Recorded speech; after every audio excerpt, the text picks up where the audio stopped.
Welcome, everybody. Thank you for joining us. This is the webinar, New Words, Unknown Impact, Navigating Government, Grant Funders, and Donor Advocates for Nonprofit Organizations. If that's not your intended destination, please see a ticket agent at the counter to arrange a different flight, because the rest of you, we're going to buckle up and get today off the ground. I'm Shane. My pronouns are he, him, and I'm the owner of A Great Idea, a graphic design and content agency that works with healthcare, education, and nonprofit partners. And we're celebrating our 10th year specializing in creative solutions that grow, empower, and activate advocates, whether for your internal or external fans, because that is how movements work. And I'd love for you to join our celebration and download the free song and inspire your movement work at agreatidea.com/10.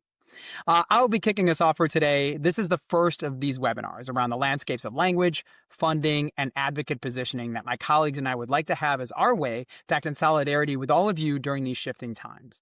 In the spirit of community, we welcome your collaboration, your participation, and your feedback. You can participate by making comments in the chat window, like many of you are doing, where you're introducing yourselves now, so we appreciate that. And at different times, I may invite you to come up on stage and kind of share something if you have a question you want to share that way. So that'd be exciting. Your feedback will also be welcome from today so that we can shape these to be as helpful as possible to continue and, dare I say it, even expand the impact that your organizations and movement are doing. So, really, really important to us to see many of you who are doing such incredible work on the ground, making sure that we're able to support that work. We also invite everyone to keep this a brave space, acknowledging how important it is that we live into our shared values through the co-creation of this space, discussions, and even disagreements. Learning is integral to all of our movement work, and so we want to do that together. That's one reason we're excited to do that. Now, I'm also your technical guy today, so thank you for your patience as I also respond to all the technical challenges if people have them. We're using Riverside today for this webinar, and many of you may be familiar with it, maybe not familiar with it. It's pretty straightforward. There's a chat window on the side. Feel free to use that group chat. That's a great way to engage there. And then, obviously, if you have any technical issues, please, let me know, and I will address them. I'm joined by two amazing colleagues who are going to share briefly now about themselves before each of us does a quick summary about kind of our specialties in this movement work. Some ideas to frame responses to it, and then we'll also be opening up to comments, including questions that people sent when they registered, as we get our discussions and conversations going. So I would like to open the floor to one of my colleagues. Meredith, would you like to introduce yourself? Hi, I'm Meredith Hammons. I am the founder and owner of Burke Hammons Consulting, which is a professional grant services firm. We do all the pre-award side of grants, so prospect research, writing, grant readiness, logic model creation, and all those kinds of things. I say broadly, our area of specialty is education, but that touches a lot of different things. Our clients include Girl Scout councils, state disease focused organizations, as well as clients that do neighborhood revitalization and a lot of other different things. We're based outside of Atlanta, Georgia, but we serve clients all over the state, and we have experience at all levels of granting, federal, state, local, and private and corporate. Awesome. And Emily, would you like to introduce yourself? And obviously, you're going to get more chances to meet Meredith and Emily soon. Absolutely. Thanks, Shane. So hi, everyone. I'm Emily Sexton. I'm the founder of Sexton Law PLLC, a DC-based law firm specializing in work with nonprofits. I particularly focus on the arts and cultural sector, but I also do work with nonprofits generally and with for-profits and individuals who work in what I like to call the creative economy. And I have 2 decades of experience in supporting nonprofit organizations as outside and in-house counsel. I spent 15 years at the Kennedy Center here in Washington, D.C., and another 1.5 to 2 years at America250.org, where I also served as president for a year. And I am thrilled to be here with Meredith and Shane to give some perspective on how nonprofits can navigate the unique legal challenges in this very, very, dare I say, interesting moment. That is a great way to frame it. I think it is if nothing not an interesting moment. Thank you, Meredith and Emily, for being here today, and thank you all for joining us today for this conversation. Um, my name is Shane, and I am a brand and content specialist with 30 years under my belt, but nearly 40 years of activist work starting in my teen years. Now, I feel confident to say that the language we use is important. Many of the Great Ideas partners are inviting us into conversations to approach how we, those of us committed to serving our many communities, to stick to our purpose, which include, diversity and justice, how we speak into the moment to secure resources and support when that very language is actually prompting hostility or caution from many traditional funders, whether those are government or foundations. The threat of changes to funding or getting excluded from opportunities is a legitimate, real fear, but giving up on our work really just isn't an option. So I want to focus today on 3 R's of brand resilience. It's a modification of a few models that are out there, many developed during the COVID era, and I've adapted them for this moment and certainly for the years ahead. Consider it a new game plan for your organization's brand and this brand storytelling you need to do. So the 3 R's are reaffirm, reframe, and relate. And it's all about staying agile and moving beyond loaded words and getting into clear action-based language that everybody values. So first up, I want to talk about reaffirm. So let's drop the complicated lingo and name the essential human values at the heart of our mission. We aren't fighting for acronyms, but we're fighting for basic stuff like dignity, fairness, access, and a real chance for everybody. And so this is your chance for a huge, deep listening moment to listen to your advocates. As at A Great Idea, we really focus on advocacy-led work. And so this is really important to me. And I think in this current moment, it's just an illustration of how important it is to create those deep relationships. So your best people, staff, volunteers, and supporters, they're already figuring out new ways to talk about this work. And what we need to do is actually be listening, to be engaging meaningfully with our audiences and with our advocates, to listen to the new phrases, the new ways that they're working around this language and these challenges, so that we can make sure we're incorporating that within the conversations we're having across our communities, so that our donors feel heard, that our team feels heard, that our funders feel heard, right, within this experience. So, an example might be, we oftentimes, a youth nonprofit can't say something like DEI right now, right? I think conversation around DEI, we all recognize that we have to change the language we use around DEI, DEIB, I dare, any of those variations. And so right now it's looking at other alternatives. So one might be, for example, a value check-in.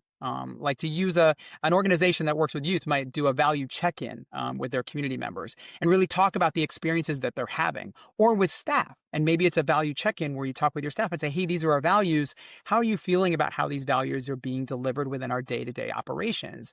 And so you might talk about fair hiring or safe spaces and use language that might feel simple or might be less fraught than the current moment. And it's ways that it's a way to bring that honest language into those conversations. And across social media and other platforms that go out to public spaces, it can really help frame those conversations to invite more people into it as we think about, again, values and ways that we think about our language that can, again, kind of reorganize a little bit of what we're putting out there, but also reaffirm the values that we hold at the center of it. Because people understand across political strata, across lived experiences, they understand the values that you're going to keep in that mix. And so really making sure that there's a lot of clarity about what those values are and how we structure those values is really important. So again, keeping those values in is something that's really, really important. I also want to add to that something that's really, we'll come back to in a second. I also think the next thing we need to do is in that process, strengthen relationships, right? By letting your communities help shape that message, you're building solid shared buy-in. And that trust is your shield when the pressure hits. So your advocates become your best champions, right? Like that's plain and simple. Like if they can become advocates across community members, as citizens who are calling into, officials, if they're the people who show up at the cocktail parties with your funders and they're like, hey, this organization is doing the work that lines up into these values, they can be incredible advocates in those conversations and that networking. And so we want to make sure they have that language that's there, but those values have to be at the center of it. What's important, though, is that not all values are created equal, right? So you need a clear hierarchy to know what to defend at all costs and what you can tweak. So defining values are your core premises, right? Those are the ones that you don't mess with, right? Those are the ones that essentially, if you mess with those, you break trust. You lose a sense of continuity for your organization. If your organization is known by this set of values, then it's really important to keep those at the center. But then there's other values that we kind of keep on the periphery that I consider guiding and informing values. And those guide the work that we do. And they're a little bit more, there's a little bit more flexibility in the language. There's a little bit more of how we can come around them to, again, support the overall mission work. But if, for example, we are forced to make decisions at times that combat our values, then it's good to have a sense of what that hierarchy is so that you understand, like, we have to take risks, right, when it comes to preserving those values that sit at the top of that hierarchy. Because if we lose those, we lose the trust of our funders, we lose the trust of our advocates, and that's not good. But if we have things that we kind of keep in the periphery where we're like, hey, we're really struggling with this value around, let's say, work-life balance. As much as work-life balance is important for all of us, if we have to look at that as someplace we have to be more flexible, then we might have to say hey, while we have this as a value that informs us, it just isn't one that defines us at this point, and we have to make some difficult decisions to preserve the work and deliver to our communities at the center of the work that we do. So I hope that makes sense. So understanding that, again, the risk assessment is a crucial part of that, but that really starting to think deeply about what your values are. So I want to make sure that, again, that be sort of, again, a clear kind of element in there in terms of what we're doing. And so, one example that, again, we could use within that is like a curb cut effect, right? So we all know that ramps are on the sidewalk, right? So they were made for people in wheelchairs, but they end up helping everybody. So parents with strollers, and travelers, they benefit from this. And that's a way we can also think about reframing these values. That's why, again, as we think about what the values are that we keep at the top of the hierarchy and the ones that we actually are able to have a little more flexibility, we can actually start to reframe some of these conversations. And one additional strategy as you reframe those values is to explore ways of amplifying the values that apply those coming from oppositional spaces. And what do I mean by that? This strategy can be really powerful because it both compels acknowledgement while stripping away immediate recourse. So an example would be a word like freedom or faith, quality, citizenry or citizenship can be an important one because they can be applied. We did this with Freedom for Everybody campaign, and we've done this with some of our partners in terms of bringing faith back into conversation, is that they drive attention to these spaces that people really have a sort of universal application of, but maybe they're using it in such a way, and I'll use freedom as an example. Freedom is currently being used in some ways to promote censorship, whereas we can use freedom in a way and kind of take that language in a way that sort of amplifies freedom in such a way as preserving bodily autonomy, for example, or providing freedom to thrive in a healthy school in a healthy condition, right? There's different ways that we can use some of this language that is much harder for individuals to combat or to find fault with down the road. So as we think about brand narratives, we're really trying to think about, well, how are we bringing some of this language in to reframe some of those core values that we can help our organizations get. Another example might be to move initiatives that have historically looked at the impact of multiplicity of lived experiences to the strength of the work. So an example of that might be social determinants of health, right? It's a word that at this point is very fraught. It's a term that many people are having to step away from a little bit, but instead looking at the current trend toward language like CQI, which is continuous quality improvement, right? Those are ways for us to look at, hey, this is language. It's hard to fight with the term quality in a lot of respects. And so we're able to actually use that language to actually encourage people to engage with us on their own terms and be able to step into a space where people might be challenging that language, might be uncertain about how to look at us and bring us into those conversations. Does that make sense? Now, the third R is relate. So that is time to focus on action, okay? Your brand's toughest defense is the trust you build when people see your values in action. So even if you have to use gentler language publicly, there's a really good way to begin to bring some of that relationship and relate back into the language that you're using. So if you're, let's say, for example, you're a housing nonprofit. So instead of talking about economic justice, which is, again, as somebody who's been an activist for all my life, economic justice is very key to what I think about. But we could talk about getting rid of roadblocks to housing access for the folks who need it most, right? We could talk about what it means to thrive in a rich economy or a vibrant economy. We could talk about different vitality of our systems. And those are ways we could talk really positively about, what it means to sort of show and bring a new, simpler application to some of that same language that we're encouraging people to be engaging with. So a foundation facing heat, for example, for funding anti-racism work doesn't just quit that work, right? That work stays on. That might be very central to their work. But we might be looking at sort of reconfiguring language to flexible grants for community stability or leadership training in underserved neighborhoods. These are action words, right? Action ways for us to relate the work that we're doing to the outcome and make sure that we're building that trust by saying, hey, like this is what our outcome is. And are you really going to complain about having community stability? Like that really seems like a challenge to me when people go into those conversations, and make sure that we can reclaim that part of the language. So the title changes, but the money still goes back and the resources still go to the people doing the work. And the advocates feel like, yeah, I'm here to promote community stability, or I'm here to do leadership training. I can't complain about leadership training. That's amazing. Everybody loves leadership training, right? So trust is your golden ticket in uncertain times. And so when people know your actions are always fair, they'll back you up and keep supporting you no matter how, again, I use the word fraught a lot these days, how challenging the language debate becomes. And so you can also read more about establishing trust in advocacy by grabbing our latest white paper, found at agreatidea.com/insights, along with other free resources and content. We just put that out, so we'd love to get your feedback if you want to grab that. It's a great resource. So to wrap up, fighting hostility means sticking to the 3 R's. Reaffirm your values by listening to your people. Reframe tough words like, into simple benefits, especially, again, like I said, a couple strategies in there that really help to reframe those values. And then relate through consistent action that establishes and reinforces trust. So quick homework thing if you want. You can do a quick language checkup in your own organization.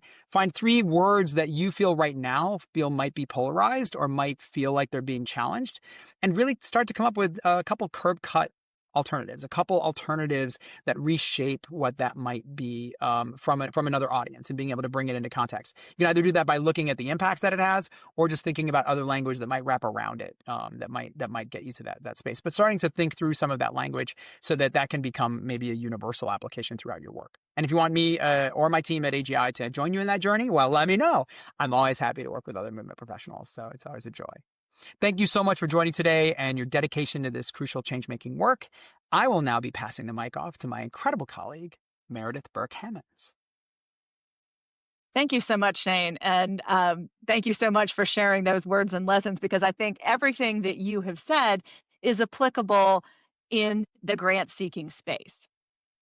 One of the things that I'm going to do today is talk about different kinds of funders and the current issues that we're all facing in trying to secure funding from different sources of funders, and talk about the ways that we can use some of the lessons that Shane has discussed in how to position our grant writing to be more successful, as well as some of the things that we may need to do, because let's be frank, in the current federal funding environment, if your mission involves serving a population that is identified by race or disability or gender identity or sexual orientation, that federal funding is very much in jeopardy. If you're just going to try to change your words, but your mission is focused on this, you're unlikely to get the funding, no matter how many different ways you try to say who your population is. But that doesn't mean that there is no funding available. That applies to federal funding. So I'm going to go over, I'm not going to go in super depth because we'd be here all day if I tried to parse out every one of the executive orders, and there's probably been a new one since this webinar started 23 minutes ago. What I often say when I'm doing these presentations is my information is correct as of 10 p.m. last night, or whatever time I last looked at it. It's ever changing, as I'm sure everybody who's attending this webinar is aware. So I'm going to start to talk about federal funding. We're currently in the middle of a government shutdown, so of course there's no federal funding available. And when the budget comes back, when this shutdown ends, it's difficult to know how much federal funding is going to be available. The budget includes large slashes to a variety of federal funding programs. And as we saw earlier this year with the funding freeze in February, even if the funding is awarded, it is possible that you won't be able to draw it down. It is possible that the money won't be available. It is possible that all sorts of things could happen that make the federal funding unreliable. And also, even if you get it, and I know many of you have probably seen this, and Emily will touch on this as well, because it's a legal perspective, because federal funding is a legal contract. And a lot of the awards come with stipulations saying that you will agree that not only will you not use these funds to fund diversity, equity, and inclusion, that you will not use any other funds in your organization. And some of those legal strictures violate your state law, which then, even if your organization says, well, we'll risk it, we'll sign it, and we want to keep doing this work, you might end up in violation of state law. There's a lot of risk involved in accepting those federal funds and making sure you read those contracts and those agreements. And then I've also seen, and it's in my career with federal grants, often the advice is if there are priority points available for a certain RFP, if you don't qualify for the available for a certain request for a proposal, if you don't qualify for the priority points, it's probably not worth doing that application. The most recent priority points I've seen are things like must serve American citizens, or must prioritize serving Americans. If you are an organization who serves anybody who comes in the door and you are not interested in verifying anyone's immigration status or citizenship status, it is possible that the federal government will come back and say, you violated these priorities, or it's really hard to know how to say, yes, we prioritize serving Americans, and make that something that cannot be challenged by the funder. So if federal funding, and it's not to say there will be no federal funding available, again, the picture keeps changing. And if you're an organization whose mission is, for example, helping people who have diabetes in the state of Michigan, you may qualify for some federal funding because there's nothing in there that particularly says you're prioritizing a population that's being targeted by the federal government, but you may be uncomfortable accepting those funds. You may get them and they may be frozen. So that's something to factor in. As we move on and talk about state funds, that's a different animal. Because in some cases, the states have different priorities than the federal government. And some of those state funds are legitimately state funds. They're funds collected through state taxes and other things. And so the state can choose to grant it in ways that however they want to. They can't be in direct violation, of course, of federal law. But as Emily will discuss, executive orders aren't law and they're being moved around. But also a lot of state funds come from the federal government. So that means less funding available. But being aware of what your state prioritizes. For example, I know, and I just happen to know this, the state of Michigan managed to get $12 million for the arts in their state budget. So there will actually be some art grants, hopefully, in the state of Michigan in the coming year. The state budgets may or may not have the same priorities or be affected in the same ways that federal funding is. Something to pay attention to what's going on in your state, and you're paying attention to how the budgets have been passed in your state, as well as your county and your local government. So if less federal funds, or maybe none, less state funds, but more opportunities in state funding because of different priorities based on different executive leaders of the states, a lot of people are looking to private funders. And what's happening with that is a lot of people have said, you hear the rhetoric, oh, private funders can step up and make up the difference in the lack of federal funds. Currently, private funders give a little over $100 billion. Federal government, it's $700 billion, making up that 7-to-1 ratio. is near impossible. And what we've seen, there are some private funders who have stepped up and said they are required to give 5% of their previous year's income out in grants, and they're going to give 10 or they're going to give 7, so that they are increasing their giving. But the private funders are also affected by the changes in the stock market, the increasing prices, the tariffs, and some of them are making choices around how they're spending their money. Those who haven't increased their giving, I've talked to funders who've said, we're just circling the wagons around our existing grantees because we want to make sure they survive. And so we're not open to new grantees.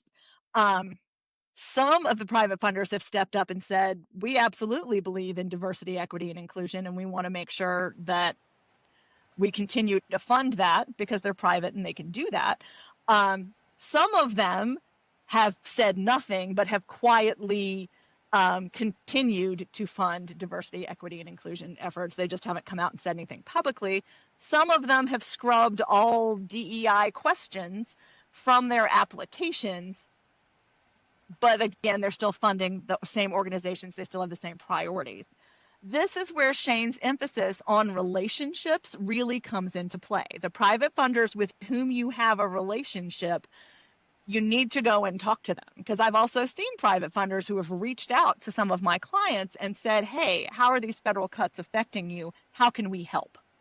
The more you can talk to them and build on that relationship about the work you're doing, because a lot of the advice I'm giving to people is talk to your existing funders and see if you can get increased gifts rather than throwing the spaghetti at the wall and looking to try to apply to new funders. Because as I mentioned, a lot of funders aren't open to new grantees right now. And I have seen this year, it's a much more competitive environment. Every rejection letter I or my clients have seen this year says something along the lines of, we had twice as many, we had 3 times as many, we had an unprecedented number of applications. And the way to get around that is to start trying to build those relationships. I see Teresa's question in here. Given the circling the wagons, what's your recommendation for new organizations without the existing relationships? It's to work on building those relationships.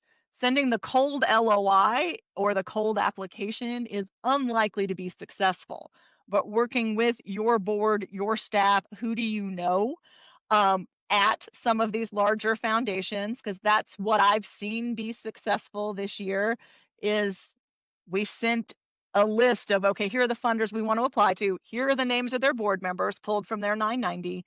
Share it with your board. See who knows somebody on these boards, or if there's a foundation not on here, have them start thinking about who do they know that serves on a foundation board.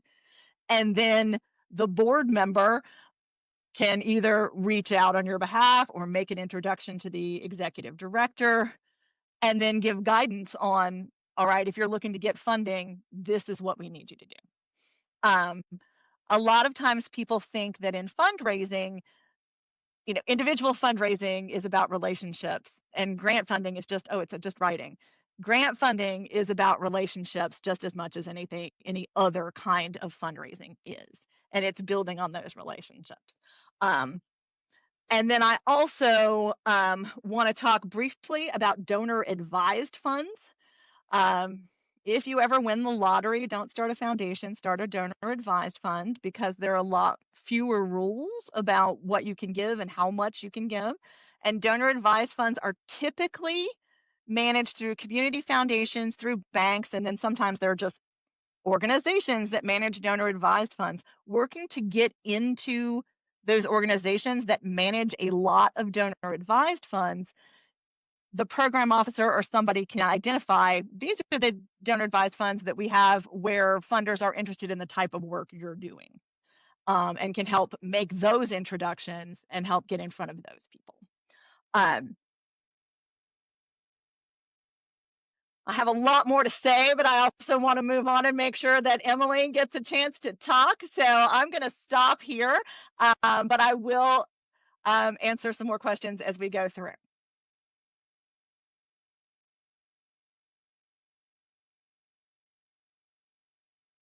Alrighty. So I will pick up here, and as a preliminary matter, because I'm a lawyer, I do have to emphasize that I am not here to actually provide legal advice, that any analysis and advisory language that I might provide today is for informational purposes only. And I also want to emphasize that a lot of what we are talking about across all of us here today is something that you may need to discuss with counsel licensed to practice law in the state where you conduct business. Because particularly, I mean, I'll get to this kind of later in my remarks, but there are a lot of things that may really implicate state law that, is going to be hard to even touch on here today. So the first thing that I want to do is talk a little bit about the language that we're using to discuss these issues. So, as Meredith mentioned in her remarks about executive orders and the way that those are changing like by the hour, I want to make sure that we have kind of a common understanding of what that means. So I'm going to take us back really quickly to like 8th grade civics and remind us all that we have 3 branches of government that work in a balance of powers. And, first we have the legislative branch, like Congress, that makes the laws. We have the executive branch, so the president and kind of everyone under him who implements and enforces the laws, and the judicial branch, so the federal courts, who interpret laws and resolve conflicts in that interpretation, among other people. So executive orders are very specifically instructions from the president to the executive branch. So they can change how laws are implemented and enforced, but they do not actually make or change laws themselves. So, for example, an executive order may instruct agencies how to apply the Civil Rights Act, but it does not actually change the language enacted by Congress or any rulings about the application of the Civil Rights Act that have been previously issued by the federal courts. And this is important because we talk a lot about, you'll hear lawyers say things like executive orders aren't laws, but that's what that really means. And technically speaking, executive orders do not apply directly outside of the executive branch. So while they create obligations for federal agencies, for the Department of Education or the National Endowment for the Arts and Humanities or the Department of Health and Human Services or any other agency that may be a granting entity to those of us here on this call, they don't actually create obligations for anyone who is not part of those agencies. So what does happen, though, is they can trickle down. So an executive order doesn't actually change how a state or local government operates, or an educational institution, or a private foundation, or anyone else does business. They can change and do change how agencies are managing their grant funds, with the requirements that they are making for all, for applying. There's an executive order that has required agencies to start investigating private foundations and other businesses and how they apply DEI, which is obviously going to have impact trickling down there. And, then all of that is going to affect how all of you are applying for money from all of these different organizations. So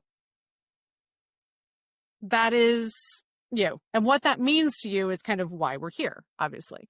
So one of the things that, again, that Meredith touched on is the fact that we're starting to see conflicts between, particularly with respect to DEI, between federal, state, and local governments. So, for example, there is language in the executive order about federal grant oversight that was issued on August 7th says, and I quote, "Discretionary awards shall not be used to fund, promote, encourage, subsidize, or facilitate any denial by the grant recipient of the sex binary in humans or the notion that sex is a chosen or mutable characteristic." So that's a lot clearer, frankly, than the language in a lot of the January executive orders that also touched on this. But what does that mean for you if you're in a state or in a city that explicitly recognizes trans and non-binary gender identity as a protected class and requires that you recognize that as part of your state and local grant applications and in the course of operating your nonprofit? And this is obviously being agonized over by everyone here, but it really is it is key to some of the analysis that you are going to have to do as you consider what money you apply for and what impact that is going to have on your organization.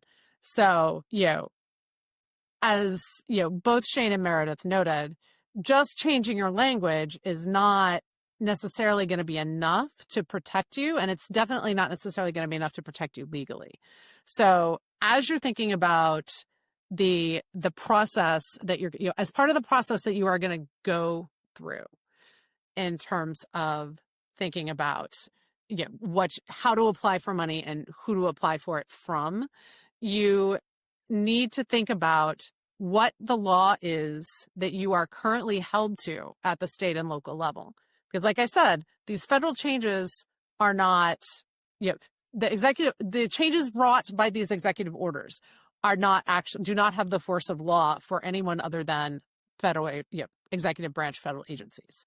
However, the irony here is that there's actually conflict by how agencies are interpreting federal law and federal court cases. So what does that mean?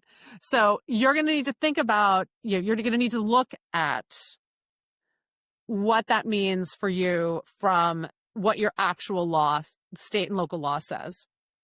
You also are going to need to look at your existing contracts. What have you already agreed to? So what commitments have you made to funders? Do you have grant funding that requires you explicitly to acknowledge that, to take racial injustice into account as part of your funding and programming priorities? If you have legal obligations to existing funders, or if you have legal obligations and agreements, whether technically legal or just in how you operate within your community, you may have agreements in terms of how you apply concepts of justice and equality. Is accepting federal grant funds that directly conflicts with that going to put you in conflict with your existing contracts in your community?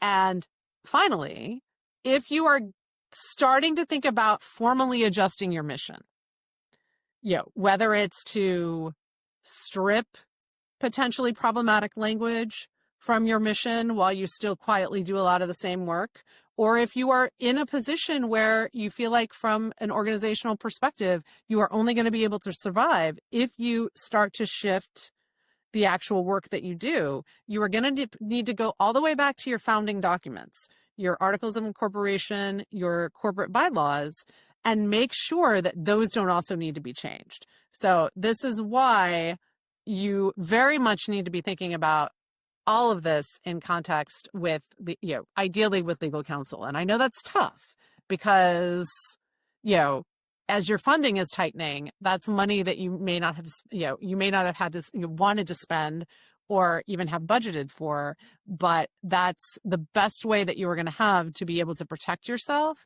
against the conflicts that potentially might arise here. So with that, I am going to kick it back to my co-panelists so that we can take some of your questions. Awesome. Thank you. Both incredible and insightful in the current moment. So thank you for encapsulating so much of the as Meredith acknowledged, like as of 10 p.m. last night, the things as we understand them. And, we are excited to learn along with all of you. I'm going to get to the questions in the stream chat first. There's a couple questions there. And then we have a number of questions people had shared when they registered, so we'll come to. But I'm going to go ahead and say, the first question comes from Jordan, sort of what terms or phrasing are you seeing being reframed around trauma and resilience work? It's probably one specifically for me right now. But what I'm going to say, on stuff like this is one, I think we can look a little bit to the learned experience of organizations that saw this in the water probably 2 or 3 years ago. That I think after we'll say in sort of the previous administration's administration, after that period, some of them had already started to think about the ways they were going to approach some of this language. So when you say trauma and resilience, my initial question for that is going to be, what is your intended outcome? So I want to start there as kind of a place, is that addressing trauma and resilience are really important, and certainly creating spaces that address trauma and then to support resilience, to what end?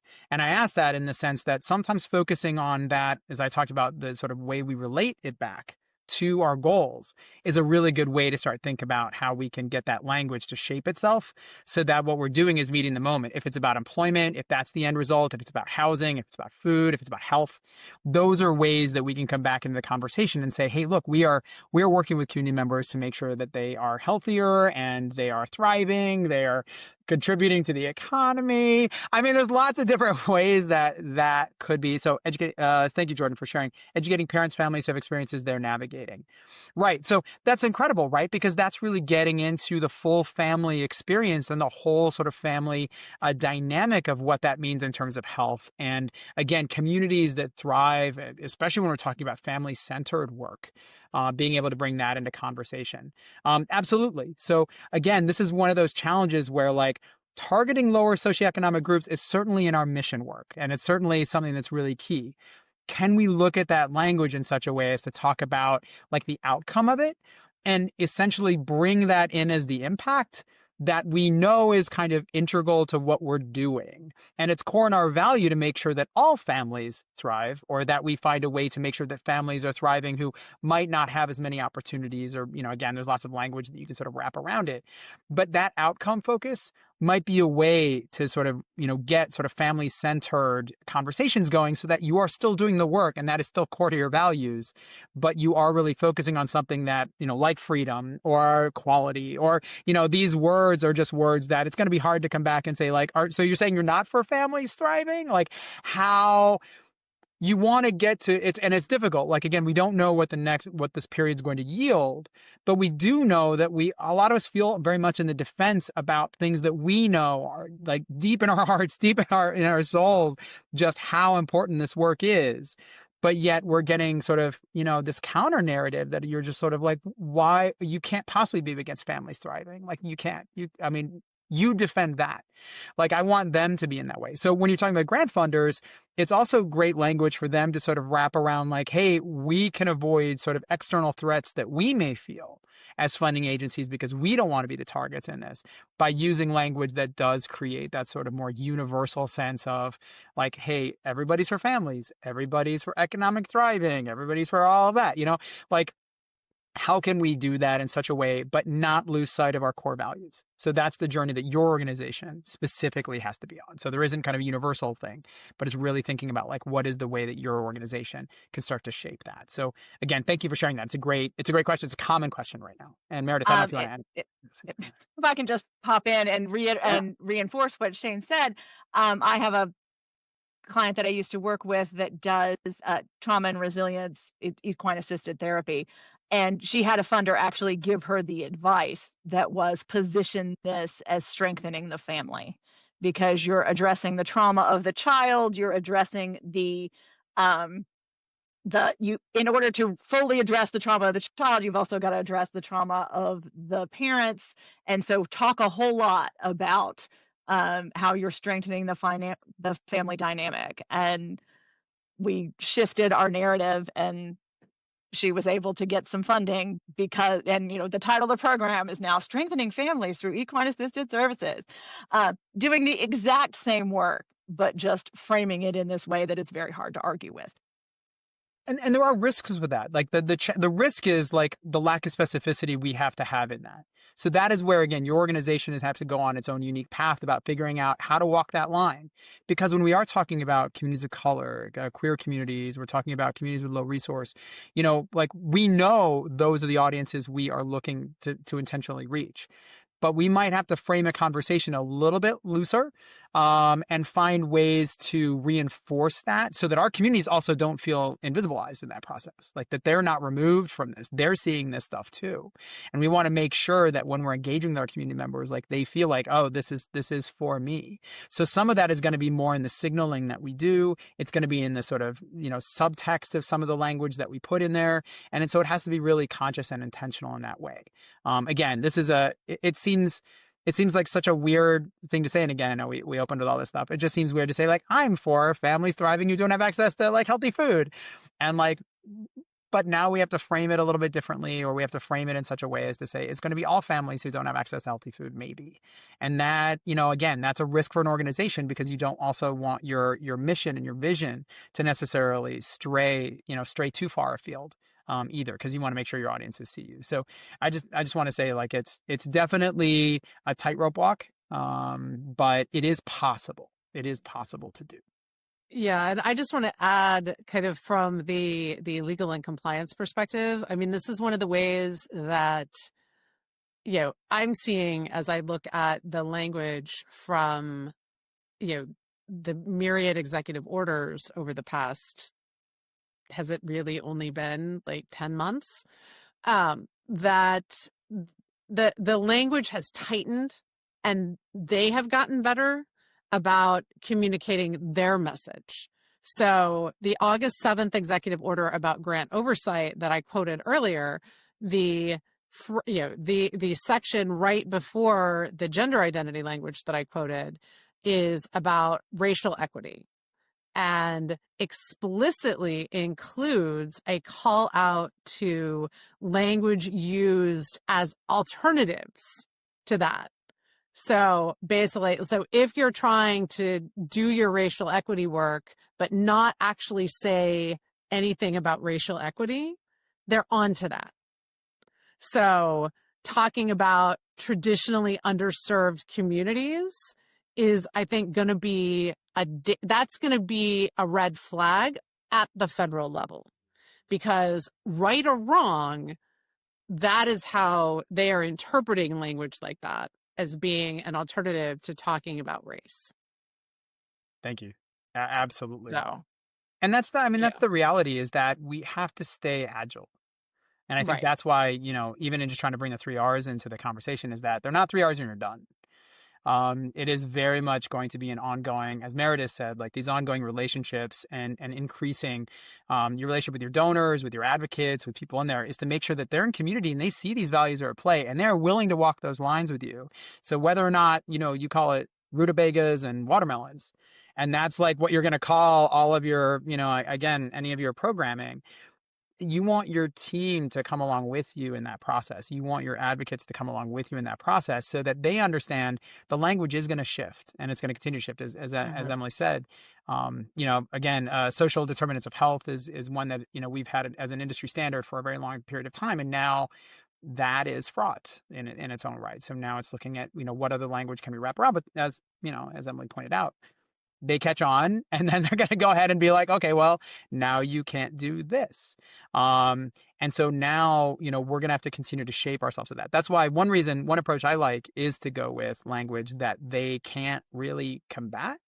And that would be challenging for them to make complicated, because it is so much a tentpole in their own platforms and their own goals.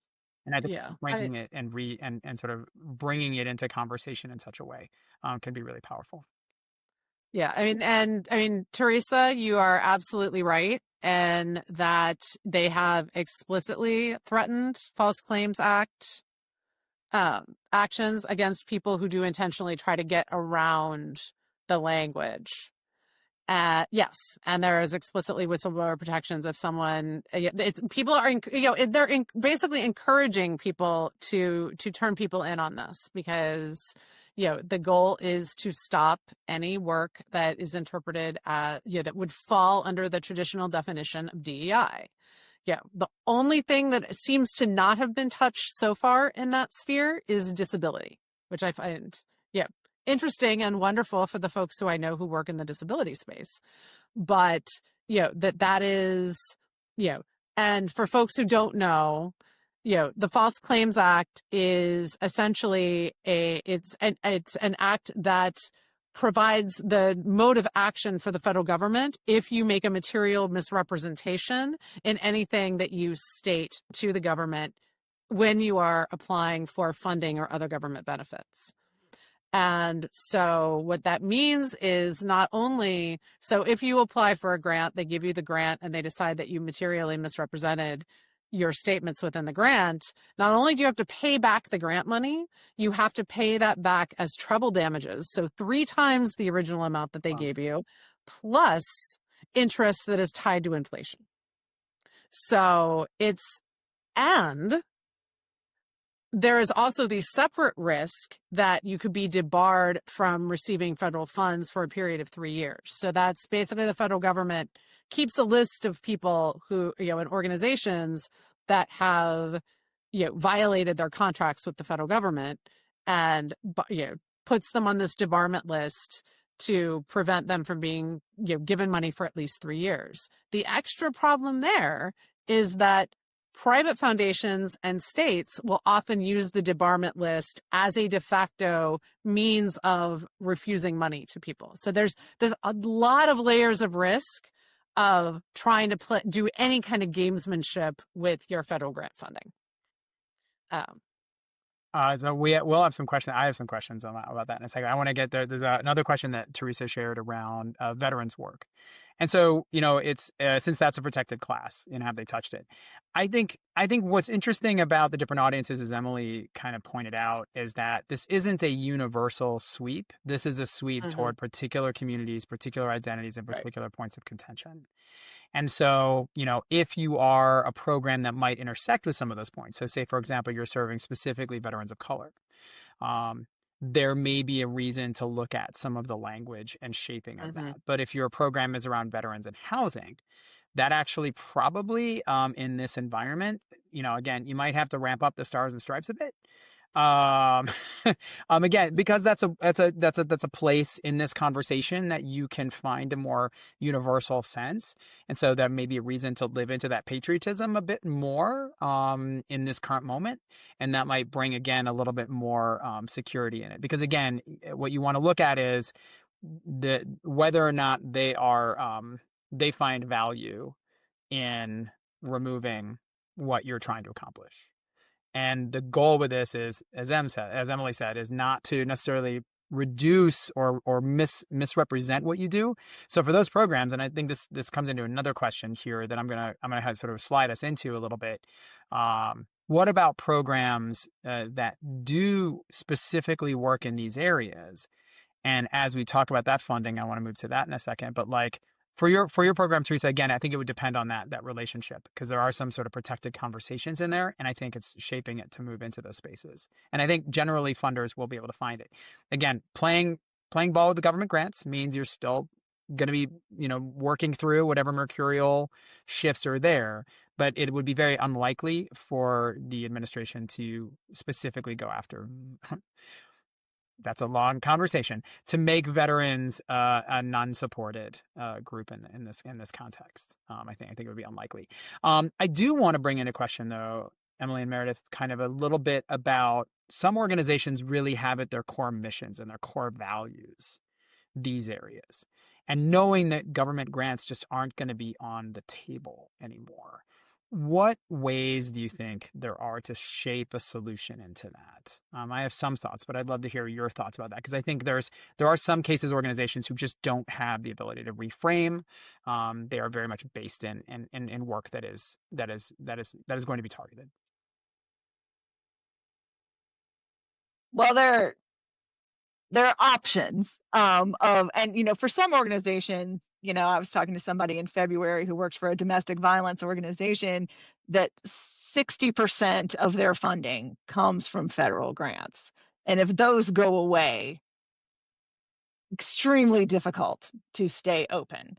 And a lot of the advice that is coming from the people that I talk to, if you're in the 60% realm, you've got a different conversation than if you're in the 30% realm, than if you're in the 98%, there's a lot there. It's looking at other potential income streams, which might be, it might be, state grants, it might be corporate grants, corporate sponsorships, it might be individual donors. That's not going to make up a 60% shortfall, but that's an option to make up some of it. Other options, and I think a lot of times people sleep on in-kind donations and looking for, even if it's not even an in-kind donation, but looking for who are the other organizations in your area that are serving a similar population, and how can you work with them to minimize your overhead or minimize your costs and work together. And one of the questions that we got before this started was, how can local governments, if there's no funding to give away, how do they support the nonprofit? Some of that is going to depend on the rules, the laws in your jurisdiction, but it's, can you host a space that is for volunteer recruitment? Can you, in some other way, is there transportation that you have that's only used during certain times of day that you could then donate to the nonprofit and let them use? Is there, something that you can, or can you bring together a bunch of nonprofits and offer a training that they would not individually be able to pay for themselves, but you as the government can pay, $1,500 to get an expert trainer in there to talk to a whole bunch of people? There are options to look, if you are a local government, if you are the nonprofit, approach your local government, approach schools, approach churches, or, other religious organizations that might have resources that you can tap into and would be invested in helping. And it's looking for those other, as Elizabeth said, so it took this for Happen to understand why diversified funding is so critical. I mean, yes, it's is there a way you can build some earned income in? And again, that's not ideal, but if it's, you can either continue to exist, or you can charge for some of your services on a sliding scale, or you can open up your services to a different population who can pay for it for the population who can't. I'm trying to think, those are the things. It's a serious sit down with your finance and your ED and everybody else, be like, okay. And, the answer might be, we're just going to have to scale back services for a while. We're going to have to get smaller, or our plan was to expand. And right now, one of my clients I'm talking to about the fact, what, y'all have a $400,000 deficit. Let's not apply for funds to add things to your programming right now. Let's look for funding to build up this deficit. Again, the things you want to do to expand are valuable and awesome, but we're in crisis mode right now, and we need to be able to continue functioning and then add the other things on later. Yeah. And I don't know if Emily, if you want to add anything to that, I have some thoughts as well. So yeah, no, it's I agree with everything that Meredith said. I especially agree with the fact that a lot of organizations leave in kind on the table. And there's a lot of different ways that you can explore that, but I think it is, I think we're going to see a lot of nonprofits have to explore mergers or affiliations with other organizations, because without this government funding, there is just not a sustainable model.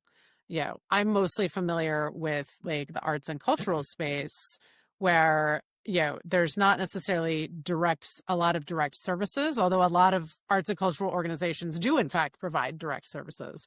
But there are direct to the public performances, exhibits, that sort of thing. And one of the things that I'm seeing is people who are really struggling with, do we raise our prices? Do we start charging admission for things that otherwise would have been free?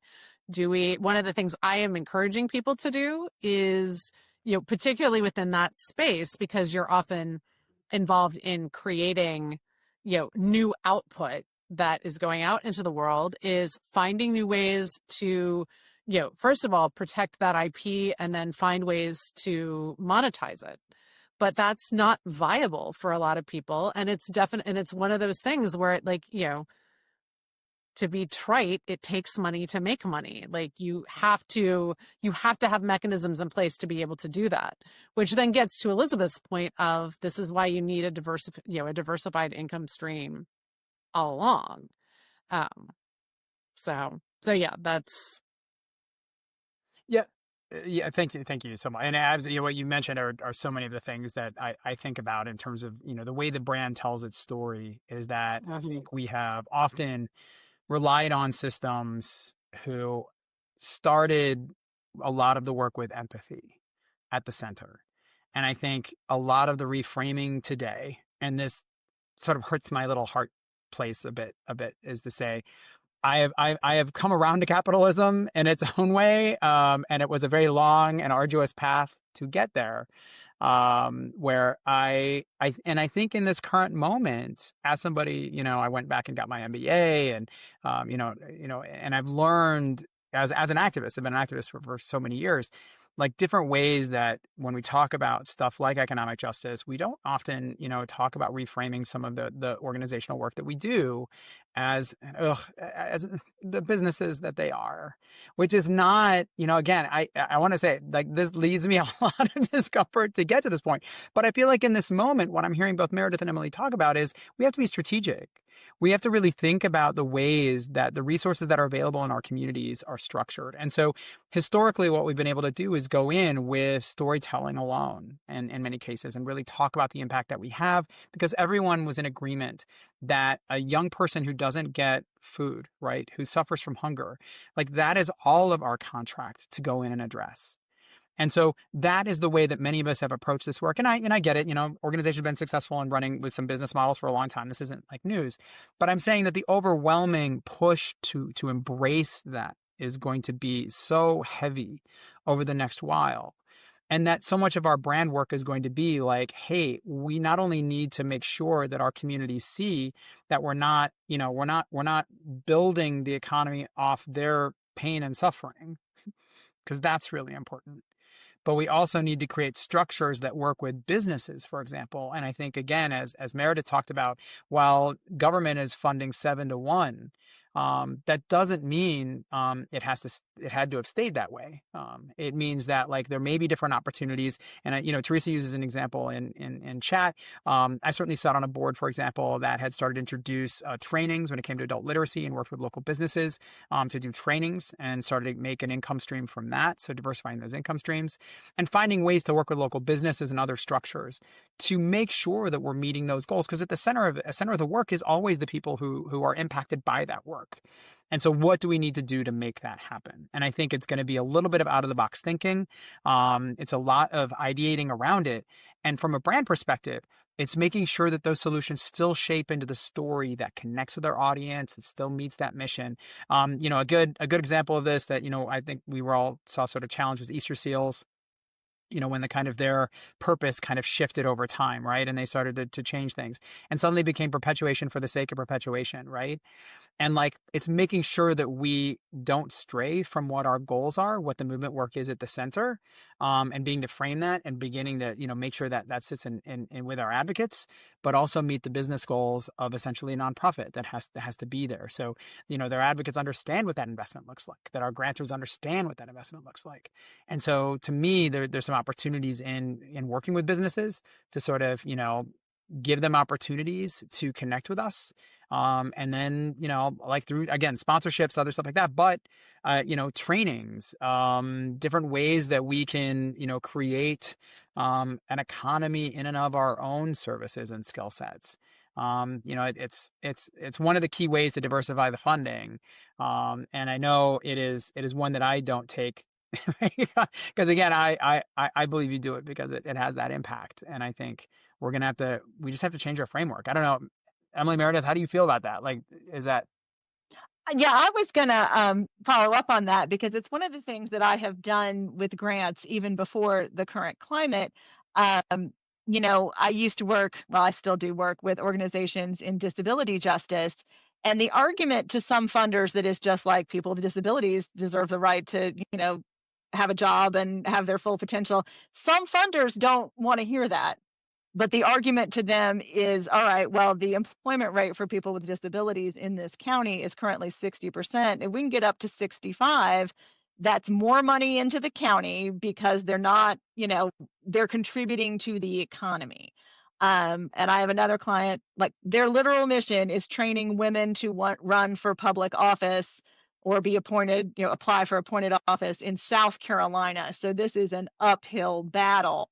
But when I first was reading the previous grants they wrote, they were making the assumption that the funder was going to be like, yeah, it's a good idea. We should have more women. And I'm like, you've got to make a case, and it's an economic case. If there are more, and it's actually, there's research on it, more women in office improves the economy because women are more likely to do things that support, female-led businesses. And I'm like, we've got to make the economic case to some of these funders because the in general justice is great argument is not going to work for some of these people. And, is that unfortunate? It sure is, but I will happily, there's proof. I can tell you that it's going to improve the economy. And if that's what you need to hear, I will do it. Yeah, it relates, right? Like, yeah. Yeah. And hi, Kitty. Yeah. And yeah, it absolutely, again, and I think it comes back to that the idea of relating it, right? Like what's the outcome, and starting to rethink the brand conversation. How we talk about the organization, how the organization presents itself through granting. And then, again, when you start to do that and you start to bring that into the grant conversations, it's knowing that some of this material is also going to be out and reach your advocates. So again, when we talk about economic impacts, we also have to do it in such a way as to make sure that we are talking about families, we are talking about people, we are, again, it is one thing that's really important to me. And I think, again, we also see this in the impact, in the sort of outcomes from our partners, is you want to make sure you keep humans and people at the center of the conversation. That is who we're working with, are their lived experiences, are their outcomes, they're them. And so I feel like sometimes that ends up getting lost in all the shuffle about organizational processes. And I'm like, at the end of the day, like, we have to make sure that, we keep that in the center. So, again, great questions, great conversation. I will go to a couple more of these questions from the people have asked. Let me see. We have one here. I guess we'll kind of go to this one real quick. We got all kinds of. we have a cat as our fourth panelist today. Very good. Fun. So how can organizations? This is going to be one I think that we've sort of answered, but I think it's worth reiterating because it does come up a lot. Serve minority populations in light of the recent executive order. So. Emily, I don't know if you want to just reiterate real quickly kind of the difference between executive orders and some of the other, the other facets of this, and then we could talk a little bit about the language around, again, communities that we serve. Yeah, I mean, I think this is really gonna the really key part to this question is, who are your existing funders? So if you are an organization who gets 60% of your funding from the federal government, the answer is you can't. I mean, just to be direly frank, if your mission is racial justice and you got a bunch of money from the federal government last year, that's not going to happen anymore. And you put yourself at significant legal risk trying to engage in gamesmanship around that.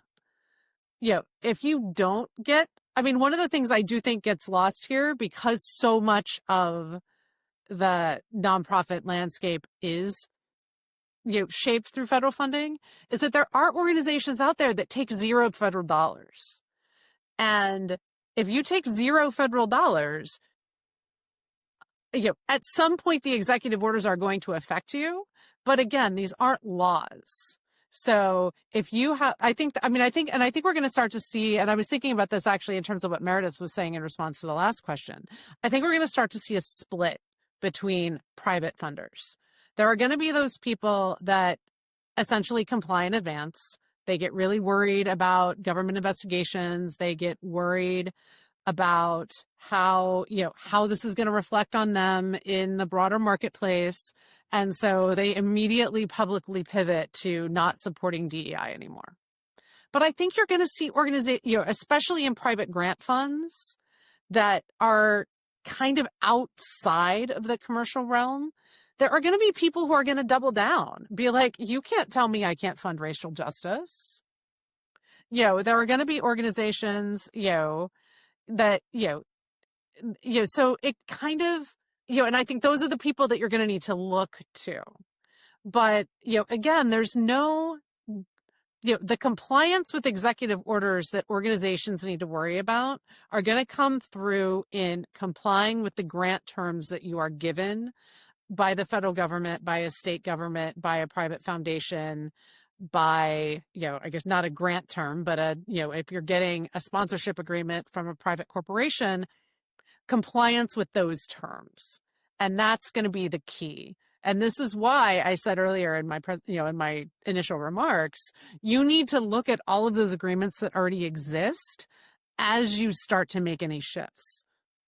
Because you may have already agreed to terms, or you may have an ongoing relationship with a funder who then gives you an entirely new agreement next year because they have shifted their priorities. And so this is why you need to make sure that you are reading everything and understanding it and not just running it through ChatGPT. Please.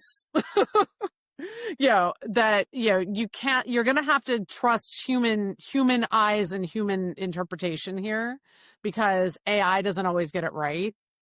And there's too much at risk, particularly if you're looking at federal grant funding. Absolutely. Meredith, anything you want to add to that? No, I think that's absolutely correct. And the one thing I will say, again, it comes down to also what's your mission? If your mission is serving everybody with diabetes, you can keep serving people, and again, my client, it's, they know internally that their strategic plan says we're going to do outreach to, Arab American communities. There are certain funders, and again, federal funders, I'm not telling you to do that because that's the gamesmanship. But, some of the private funders, you don't say, oh, it's specifically to Arab American communities. It's like we're doing outreach to people with epilepsy that we don't currently serve. That's true. And I think, and I think that's a really important distinction because you can still, this example that I'm going to give you is from the National Endowment for the Arts because that's what I've been really paying attention to. But very early on in this process, the current acting senior advisor or whatever her title is of who the person in charge right now of the NEA said very clearly that it's not that they're not going to fund a August Wilson revival.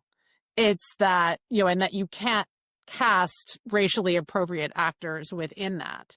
It's about audiences. It's about who you're ultimately reaching is what the NEA supposedly at the time was really looking at in terms of the diversity piece and what they were calling discrimination. So if you're, assuming for the sake of this conversation that that interpretation from February still holds, and B, that it applies more broadly across the federal government, that if you are a diabetes organization who has as part of your mission trying to reach, communities that have not traditionally been part of your audience, that's very broad. And that could be young people who aren't necessarily, if you're specifically dealing with type 2 diabetes, that could be young people who aren't necessarily paying attention yet. That could be white men who never go to the doctor. That could be there's a lot of people that can fall into that definition of not currently being fully served by your organization. And if part of that is outreach to Arab American communities along with these other communities, I think you're probably fine. That the problem is going to come is when you have this DEI mission baked into your organizational structure. Which I think leads to our next question, Emily. It's almost like you knew what our next question was. Our next question comes from, again, this was provided at what was it? There we go. So how can nonprofits sector-wide connect and collaborate on funder education and push back against attacks? Because that's really, in some ways, what we're talking about are, look, if your work at the center of your work, say, for example, you specifically work with communities of trans experience, because that is a community where that has been explicitly called out and certainly removed from granting opportunities. Um, what other ways can you work? And one thing we talked about just briefly, I think Meredith touched on, very briefly, was around collaboration and cooperation. That this might be a time we start to see more collaboration and possibly more condensing of organizations, like working collaboratively about who's got what skill set and in what ways they work. And you're going to see probably more coalition sets, I think, over the next few years. I think that means hopefully people kind of, skill up a little bit in their coalition building. I have a few resources out there that I could recommend to do that, because that itself can sometimes be fraught. They're amazing when they work, and when they're not, that's important. But my hope is that everybody at the center of coalition building keeps people at the center of that. That's so important. Thank you, Teresa, for joining. And so, again, I think that kind of collaboration is really critical and might become more critical.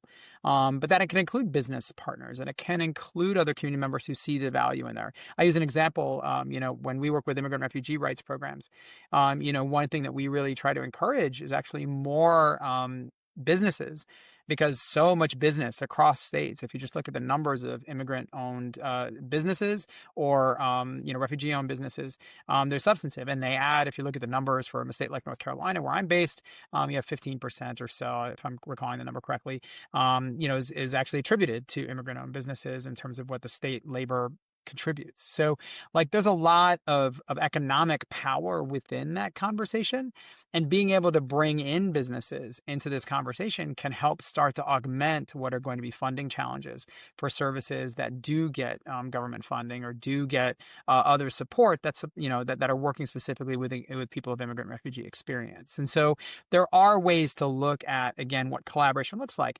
And sometimes that can be, building a business coalition of people who are interested in what you're doing. It can be a nonprofit coalition that's geared to a specific set and community set. Again, people of trans experience, there's a growing call for, I would say, can I say that? Intra, so multiple organizations, I might be using that one, kind of organizational conversations to bring together leadership, resources, other ways that may not even be directly organizations that would, state that their particular purpose is people of trans experience, but recognize how important and integral those community members are to their work and to the work that's being done across our communities. And so creating platforms and opportunities to be able to share resources, make sure that they're creating safe spaces, so on and so forth, that all of these things are being done, again, in coalition. And that can also help from a resource standpoint too, because it can be a way to sort of look at how you share some of the weight of those services and providing some of those resources across. I think we've seen this also in a few other spaces that are specifically around trauma-informed care and other relationships. So to me, I think that there are ways to start looking at what your core mission and your purposes are, and then see, among your colleagues, among your community members, and start to build what the other forms, again, getting outside the box, what other forms of coalition building, those can be. If you don't have an advisory board, those can be great ways to do it. If you want to create multiple levels of advisory boards, that can be helpful. For example, if you're a youth program, there may be ways to look at funding that, you create a youth advisory board and a parent advisory board, and that can be a really important way to start to yield, different funding and different avenues to support services. And then you have, of course, your actual board and your management board and leadership. But creating these sort of layers at which people become advocates and invested within the program is also a way to keep your ear to those conversations and making sure that you are being attentive, because they're invested in your success, and that's what you want. You want your advocates to think of your success as their success, right? That they are part of that conversation, which is, as again, a grassroots activist, totally why we're here, as communities doing and engaging in change. And so that, finding ways to layer that in is also a way to formalize some opportunities to look at resources, and to bring resource partnerships. And so and that can, to Emily's point, again, when we look at NPR and other models that have stepped away from government-based funding and did it over a period of time, Planned Parenthood would be another example. Other organizations that are looking at strategies where they are less dependent on government funding so that they can stay somewhat, nimble in the face of these challenges. I think there are models there to look at and say, like, hey, I want to learn more about how they've done it, and then I want to see how does this apply within our existing partnerships. I also want to say, if you're specifically looking for pushback against the attacks, advocacy work, funder education, the National Council of Nonprofits is doing really incredible work. They're the signatories on several of the lawsuits against some of these things, and they hold a lot of webinars about, I get action items from them periodically, like, hey, go sign this thing, or hey, go, fill out this petition. And depending on what state you're in, the state chapter of the National Council of Nonprofits, and I know some states don't even have one. Missouri, for example, I think doesn't even have one. And Georgia's is not affiliated with the National Council, but I'm an active member of the South Carolina Together SC, and the North Carolina one. And that's a really good place to find other people who are working to do this funder education, pushback against the attacks. The National Council of Nonprofits had that great ad campaign that's like, this is what nonprofits do. They're trying to paint nonprofits as domestic terrorists, but the nonprofit in your community is making sure people eat. The nonprofit in your community is making sure, and again, Together South Carolina, like if you're anywhere near South Carolina, like they're awesome. They're really, really good, because they've been doing an individual ad campaign. Like, these are the nonprofits in South Carolina, and this is the work that they do. And they send me, advocacy highlights, and they were the best resource I had, or continue to have, in the wake of the executive orders, because usually within 2 days of a new one, they have a webinar and they have a person who's dedicated to advocacy who breaks it down in simple terms. How is this going to affect you? Or, is it not, because it's just an executive order? And that's been really helpful. And those are resources that, if you aren't already tapped into them, I recommend getting tapped into. Thank you. I'm gonna go to our last question, and then we'll go to some closing comments. The last question is really long, and it's probably, Emily, it's probably yours. So are you ready? I feel like I got to get everybody ready for this one, because this one is, it's a.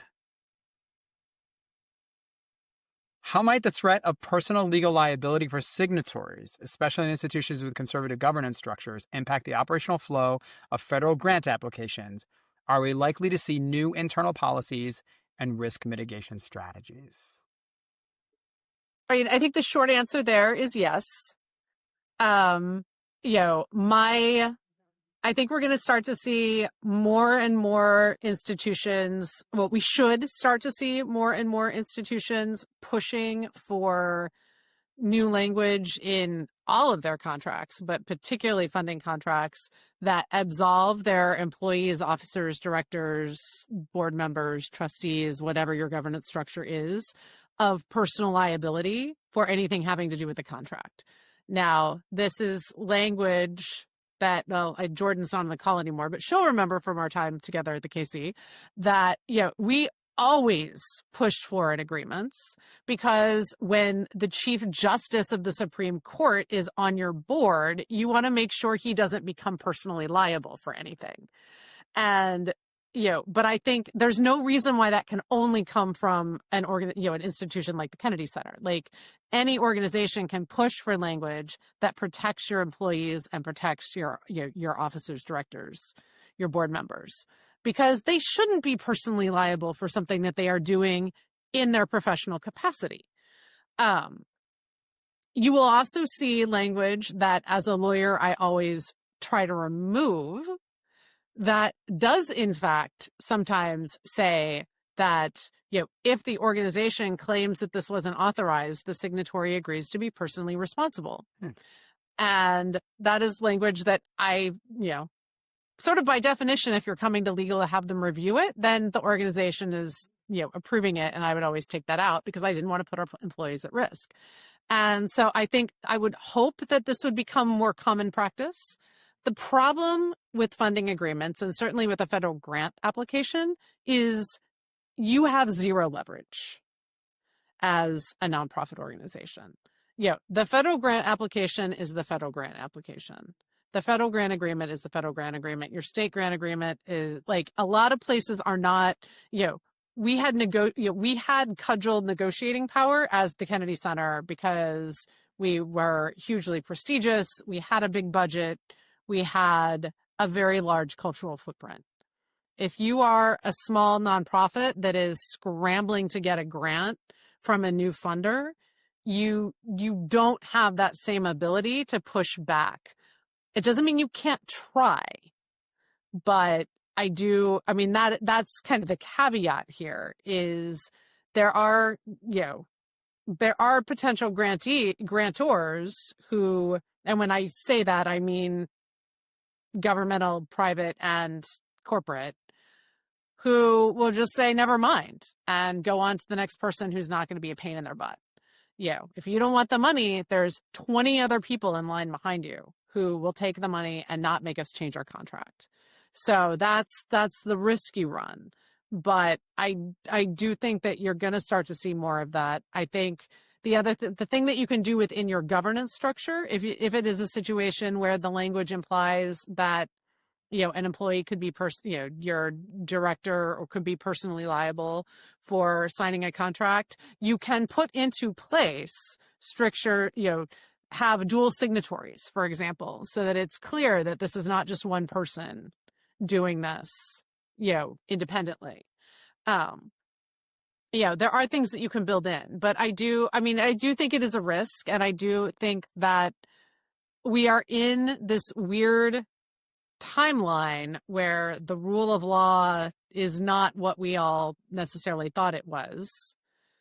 And, if the federal government decides they're going to make an example of your executive director, they're going to do that no matter what's in your agreements.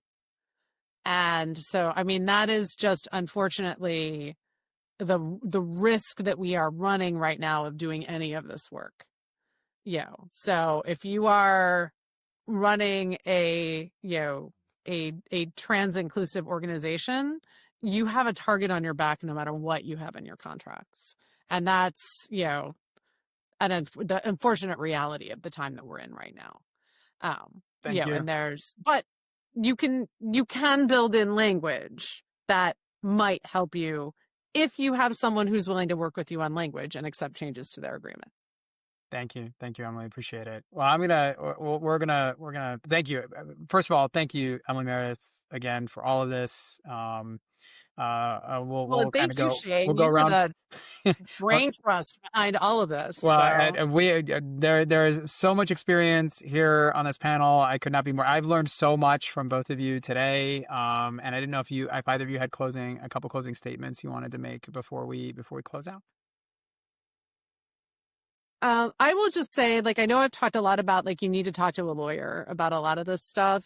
There are people like me who, are trying to make our living supporting nonprofits, which is, but there are also a lot of law firms and a lot of lawyers out there who will do some of this work pro bono. You don't have to go it alone. Check with your local bar associations. Check with, if you are in the arts field, there are, lawyers for the arts organizations in all 50 states.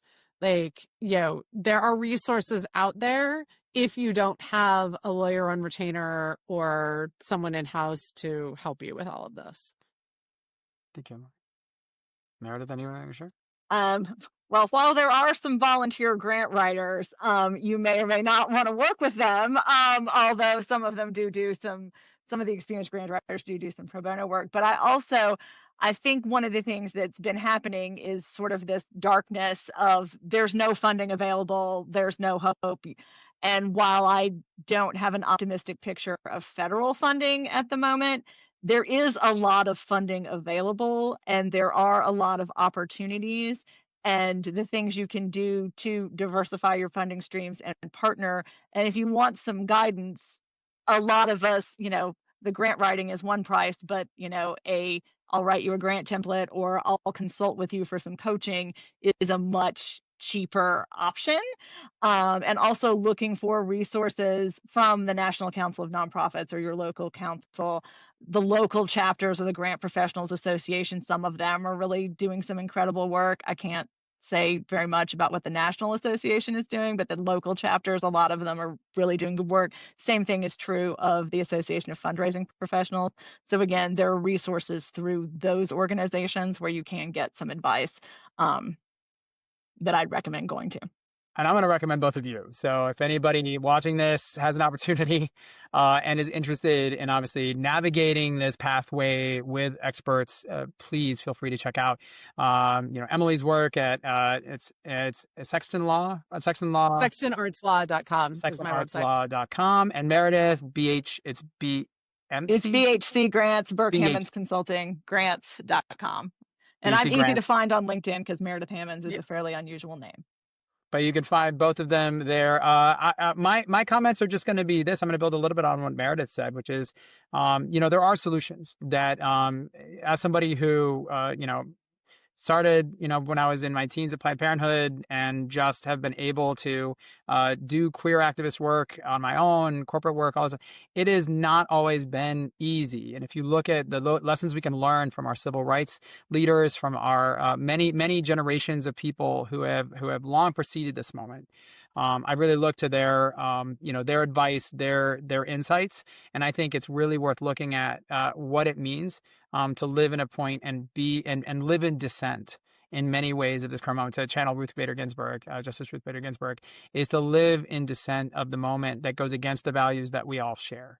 And I think having an imagination about how we do that is what we can do together. And I think that there is in that a lot of both challenges and opportunities, because we can create something, ideally even better. As I started with, I said to not only sustain this moment, but to maybe even grow beyond it.